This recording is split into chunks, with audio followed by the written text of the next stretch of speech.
Yes,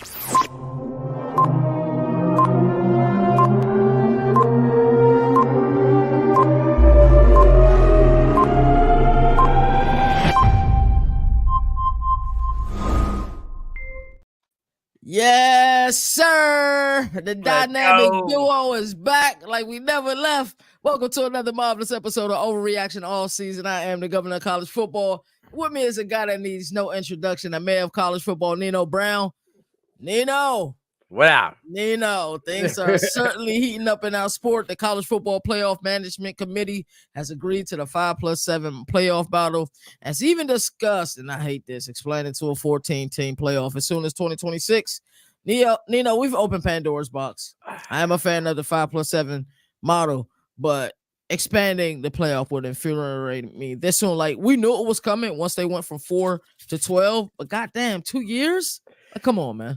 Well, all right, first of all, it's, everybody says they're okay with, the 5+7. Yeah, we had no choice. There's a Pac-2, bro. That don't work no more. So there's no, you got to get rid of that automatic bid. So we kind of, it had no choice by default. We had to agree with it. Agree with it. You know what I'm saying? But like, and now, well, in reality, right? It's all gonna come to the pimple will pop when the G5 discussion happens, right? When maybe Boise State and Liberty got themselves in the top 25 here.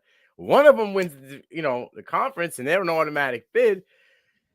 And then it goes by the top ranked teams after that. What would happen? Oh, Lord. What happened if 2 G5 teams make it into the playoffs? That's what the 14 is.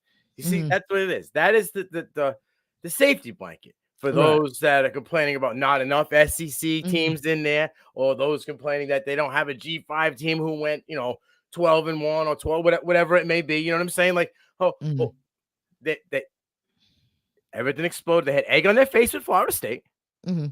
14 team is the safety blanket for everything. They're not going to go into these game plans anymore without a backup plan. They got exposed. They got undressed on national TV, had their pants down, and now like, whoa, wait a minute. All right, we got to figure something out. I think the 5+7 was just the only direction they could go at this point, with the way realignment's going, with the way it's kind of going to like just the super conferences. They're trying not to exclude these little guys, but I mean, in reality, what little guy has done anything outside of what? Cincinnati in the playoff, right? That's the only team, right? And now they're part of the Big 12. So, but they weren't at the time when they did it. So, I mean, I agree with the 5 and 7. Like I said, the 14 to me is a safety blanket. I want to hear why you get upset about it. The 14 upsets me because it's like, okay, we had the BCS era for X amount of years.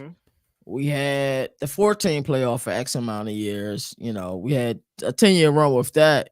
It's like, y'all, we just got to 12. We haven't even figured everything out, and y'all already ready to go to 14 or 16. Like, I think that's ridiculous. I think we've gotten to a point in college football where, okay, regular season is fantastic. You can't beat the regular season, but with some meaningless bowl games, with player opt-outs, they're trying to fix the window because everything's so crammed. Where you got free agency, early signing day, the portal, all of that crap. But I don't know. Like I want bowl games to mean something. To a casual, to a diehard, they'll mean something. We're not talking about me and you. We're talking about the casual who doesn't watch college football really, but always wants to comment on it on X. But talking about how many. Because the casual's only going to go for the Texas, the Alabamas, you know what I mean? The Florida States, the Miamis, the Oregons. That's all they're going to go for, because they're casuals. It's the sickos, the wackos like us that want to see somehow, some way, the Boise States get in there. You know what I'm saying? Or the USFs get in. Like, we're the wackadoos that want to see that happen. So for the casuals, I don't think they really give a shit. And I'm just being honest. I don't think it really affects them. But in the end, I remember when I was a kid. I'm an old man, right? I'm 43 years old. So I remember back in the day when there was no when it was BCS and no college football and all that, but like playoff anyway. we always had this thing like, oh man, it would always be cool if it was like March Madness for college football, right? Oh no. I'm not saying 64, right? I'm just Right. saying at some point I think we're going to get to that 16 to 24. I think that's going to be the ultimate goal in the end, especially when you get to like the final finale of the two big boys, right? And that's what it's going to be. I think you're going to get to like that 18 to 24, and that's what you're going to see. And you know what? It's going to take a little getting used to. That's just the way it is. But yeah, look how long we've come. And I mean, like, we had a computer guessing, had the committee, making the decisions. Right. And now we're here. So, like, yeah, it takes time, but we've all adapted. I think everybody will adapt because we love college football, and that's just the way it is. Wouldn't it take away from some of the lore of the regular season if we, go from 4 teams and in a couple years we're talking about 18 or 24 teams? You may have a 4-loss team. Hell, should I say a 5-loss team in the playoff? Like, well, no, because you think about it, there's gonna be no bowl games. You get like those conference games aren't gonna matter when you only have 2 or 3 conferences total. Then all that other stuff doesn't matter because it's not gonna be, the SEC, the ACC, the AAC. You're not gonna have all that. They're gonna eliminate that. So I'm not saying this year or next year. I'm just saying in the grand scheme of things, the ultimate goal is to have 2 main conferences. So yeah, I mean, I agree with that. 20 teams wouldn't be, and you're still playing the same amount of teams. So I couldn't see a 4 or 5 loss team getting in because you're ultimately still playing the same amount of teams. Like the Georgias and Alabamas is still going to be 12. You know what I'm saying? It's all it's doing is like what Major League Baseball did at one point. Everybody bitched and complained about the parity and this guy and that guy and this and that. So what they do, they shifted it to like one big division. And on the other side was one big division. And all you get to see was the cream at the top, the shit bags at the bottom. Instead of spreading the manure across the whole field, you just seen it right in front of you. And then eliminate the bitching for a little bit. And then we'll go on to the next thing that they can, complain about. Right. Arizona State head coach Kenny Dillingham didn't mince any words and spoke rather candidly about coaches complaining about how difficult it is coaching at the collegiate ranks. He stated, "Yeah, it's hard. Then quit." Talk about your former Ducks coordinator, man. My guy, Kenny Dillingham. All right. I love what you did in Eugene in the 2023 season, my guy. And I love the passion and the drive. But to quote Ocho Cinco, child, please. Okay? Because him bitching that he was the water boy at Chaparral High School was his decision. Right. And it's kind of the pot calling the kettle black, bro. You are bitching just on the other side of it, dude. I hate that. People that just bitch, to try to make a point on the other side when you're doing the same thing in reality. I love his style of offensive play calling, right?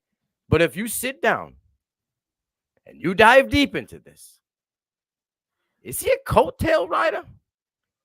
Because when he was around, it was Mike Norvell twice. It was Gus Malzahn. And it was Dan Lanning. Yeah. I mean, if you know anything about college football, those 3 names are legitimate dudes. Yeah. When he was on his own as a high school head coach, after being there for 6 or 7 years for being the water boy, he was 4-6. His QBs combined were a 49.9% completion percentage for 1,200 yards and a 13-9 touchdown to interception ratio. Wow. Bo Nix was the only success he had, right? Travis, I can't. Why am I drawing a blank? Jordan Travis. His first 2 years were mashed potatoes.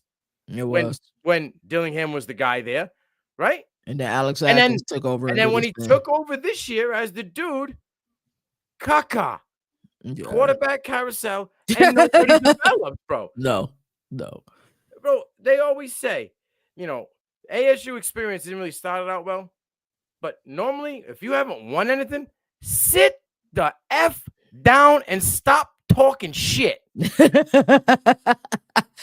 I was wondering what side of the fish was gonna be on with this, because when I saw it initially, I laughed, and then I was like, "You haven't really done much, brother. You setting yourself up You made that decision, though. Yeah, Nobody forced you to be the water boy. Nah, you're right about that. So I wanted to get into something a little bit interesting. Which week of the upcoming college football season are you most excited for? Let me pull it. There's a couple weeks. I wrote down a couple weeks here for certain games. Week 1, I'm going to say, only because my BC Eagles get to play Florida State on national television to close out the week. So that for me is something that I look forward to. Outside of that, there's really nothing special on the dock for week 1. Miami and Florida week 1 too, right? Miami and Florida. Either one of them teams done anything really? Nah, both of their coaches on the hot seat. Right. And you excited to see Graham Mertz? Graham Mertz? You know? you know what? Graham Mertz check down Charlie, misses 2.6 yards per attempt. Yeah, had a high completion percentage. 20 touchdowns, 3 interceptions.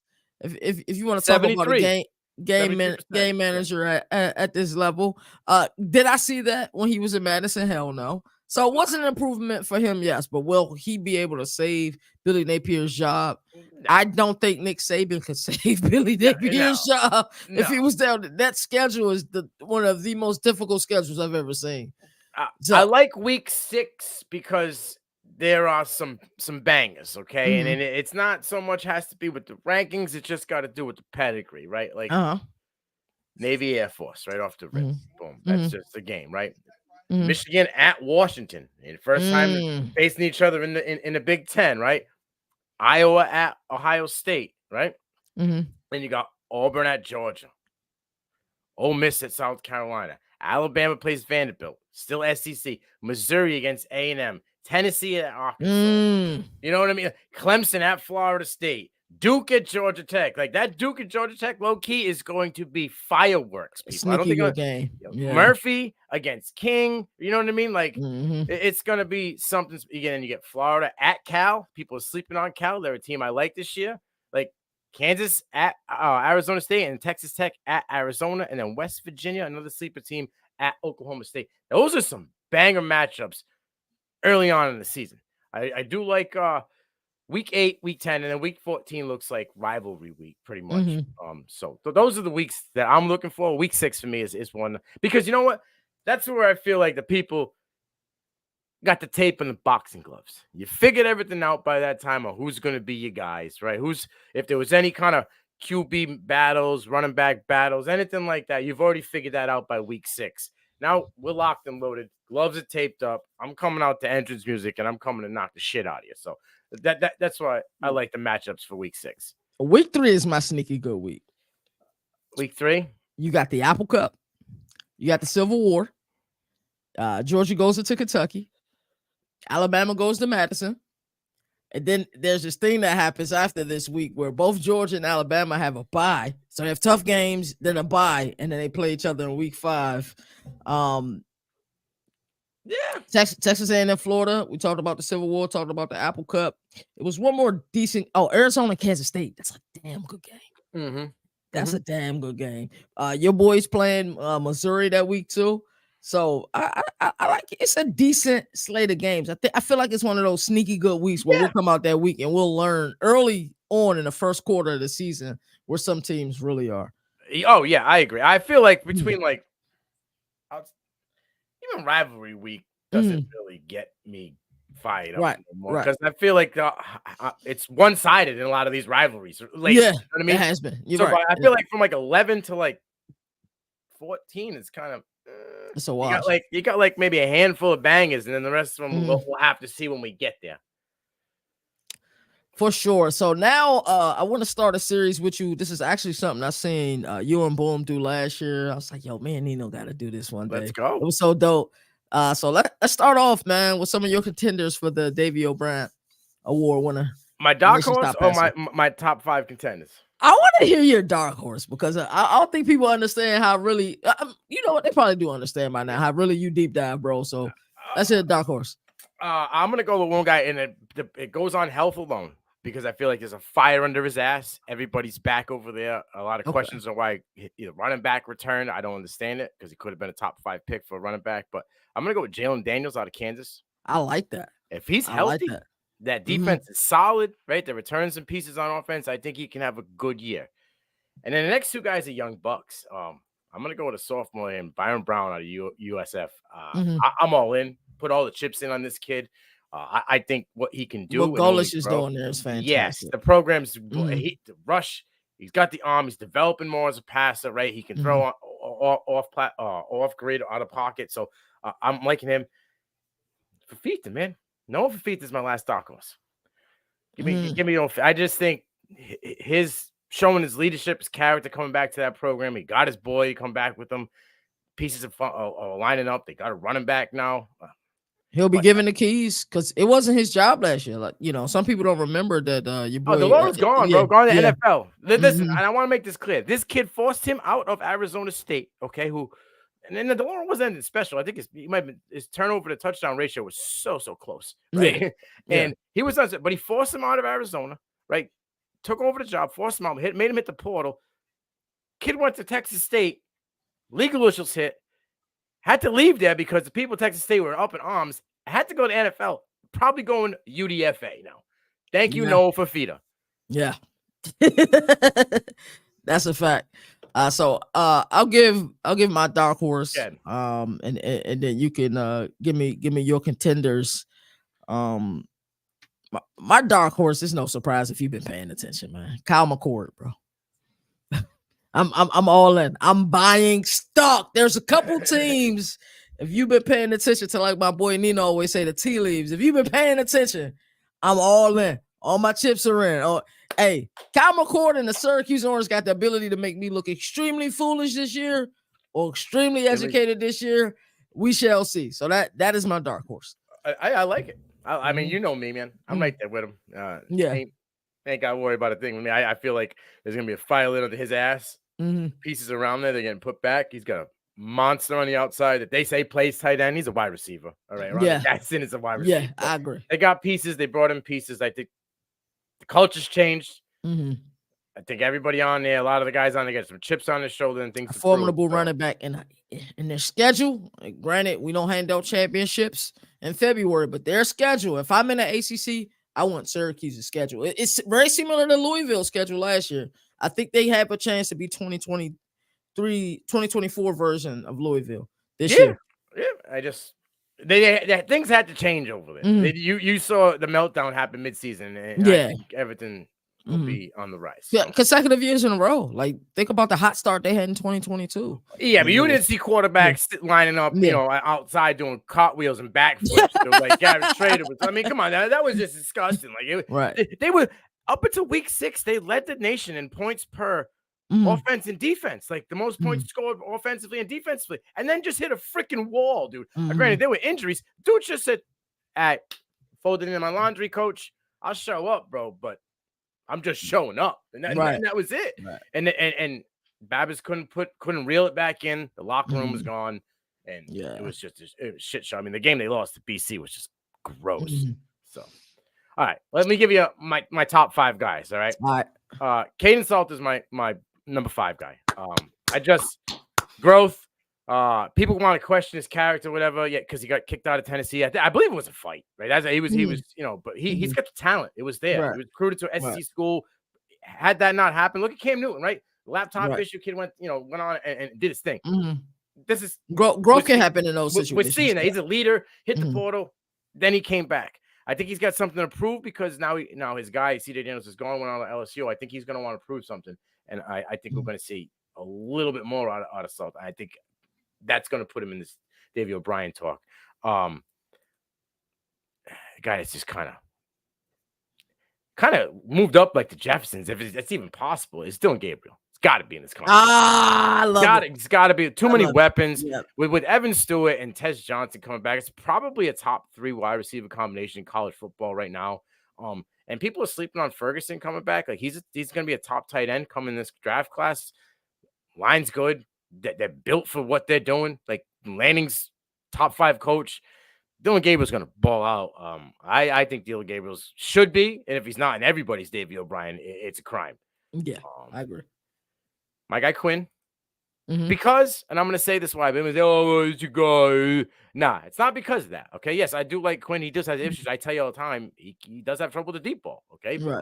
But I don't think the scared or the, what should I say? It's like the jitterness in him is there anymore. I think he's committed to what he wants to do. When he can go through his progression, he's fine. But what they did do is they went out and got receivers that can receive and are fast. Like I say, receive can be possession quick receivers. You're looking at like Waddles and Tyreek Hills, maybe not on that level, but you got Golden and Silas Bolden. They're two of the fastest guys out there, right? And they got hands and they can move. Both play special teams for a reason. They're setting him up to succeed, right? Multiple running backs in that room that can receive. So I think Quinn's going to have a great year this year. Yeah, it's criminal if he's not on your Davey O'Brien. Yeah, I mean, you can hate him all you want for whatever reason. I just think the talent's there. Yeah, agreed. I was never a fan of this kid. He proved me wrong last year. I seen some. I know who you about to say. A lot of growth in him. They have the best wide receiver room in the country. People forget that Zachary Franklin is still there. This is his last eligible year. You gotta have Jackson Dart in the stadium. Yes, talk. You just have to. You know, Quinshon Judkins is gone. I said this on another pod. Yeah, he's gone. But they brought in Diggs, right? And Reese Cano. Are there? These are receiving backs. Caden Prieskorn, we seen them. Yeah, the game he had in the Peach Bowl versus Penn State. And they put a Daquan Wright from Virginia Tech as a tight end on the other side, so they can line up with 11 personnel. They can do whatever they want offensively. Jackson Dart's got to be in everybody's top five. Nino, I know you're not much of a gamer, but that is the team I'm using on CFB 25. They would be like Kansas City Chiefs when Hill was on the team with Kelsey. You just have too many weapons. And front four that can get pressure. Bro, you got Juice Wells, Trey Harris, right? You got Franklin, two tight ends that can both catch the ball and block, play in line. Like, come on. It's a wrap over there. If they don't go undefeated, it's Bentley and Diggs, formidable running backs. That's what I'm saying. And then my last guy, Shador. Put him on the board.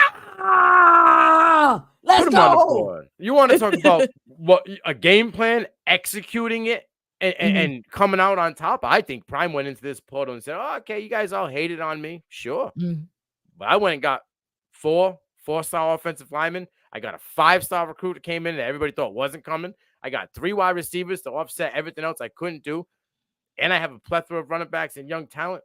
Cool. Yeah, I think Shador's going to put up big numbers. The way he talks, the way he handles himself. I saw an interview where he was like, yeah, I never want to blame the offensive line. But that's just not how I play. I'd rather it fall on me and not on them. And things didn't work out last year, and that's just not how I am. But this is where I want to be. So I'm with it. I like your list. I think I would duplicate your list. 100% the same. I think it doesn't get any better than that. So I feel shout out. I'm going to say, like, I'm not a dude that is all in on him, but I think he has the talent. I just the room is not. I think the backfield is going to take away from his shine, but Carson Beck's probably got it. Davey O'Brien too. You know what I'm saying? But I just think that running back room is going to eat into his performance this year. You think he's QB1 2025 NFL draft? Garrett Nussmeier.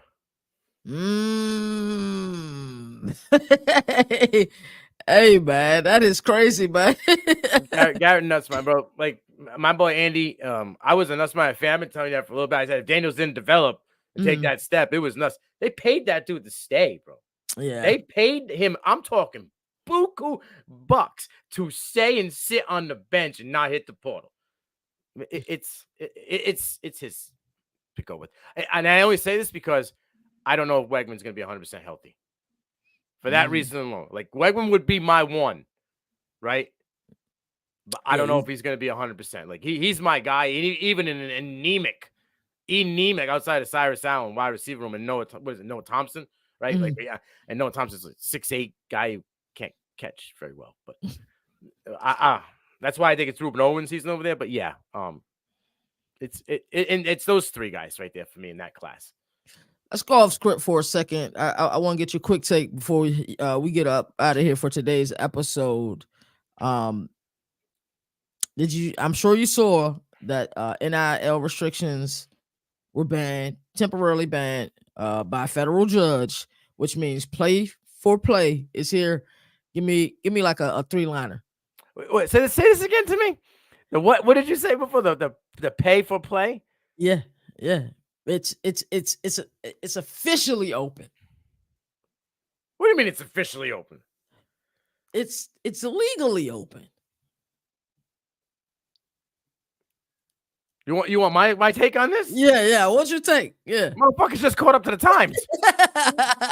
They've been sleeping. Look at Johnny Manziel exposed the whole thing. He did. He said there was a bag man for Alabama. There was a bag man for LSU. There's been bag man for when Ray Lewis was at Miami. Yeah. There was a bag guy when Peyton Manning was at Tennessee, bro. It's been a bag man. There's been a guy paying for the longest time. They just now let everybody know that they know. Yeah. Get out of here with that shit. Yeah. This is their way of trying to control it, obviously, but it's horse shit. So if you could pick one program before we get out of here to be the head coach for with this allowed pay for play now, what program would it be?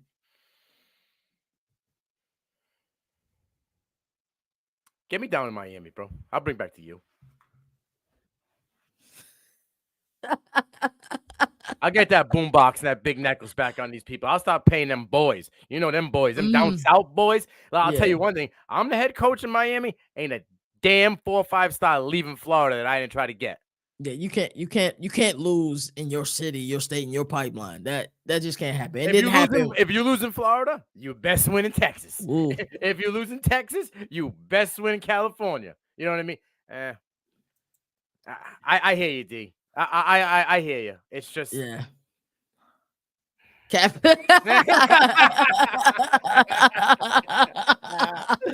Oh my god. Oh man. Good stuff. I don't know how long I'll be able to say this motto, so I'm gonna say it before I'm no longer allowed to say it anymore because it'll no longer be true. There is no regular season. That's what I always try to say.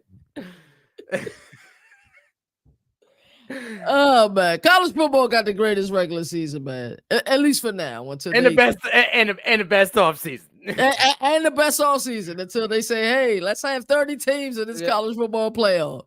As my boy Jalen said, the Fighting Illini has a chance if they do that, man. I'm the governor of college football. I'm with the mayor of college football, hardest working man in the business, Nino Brown. Until next time, you already know what it is.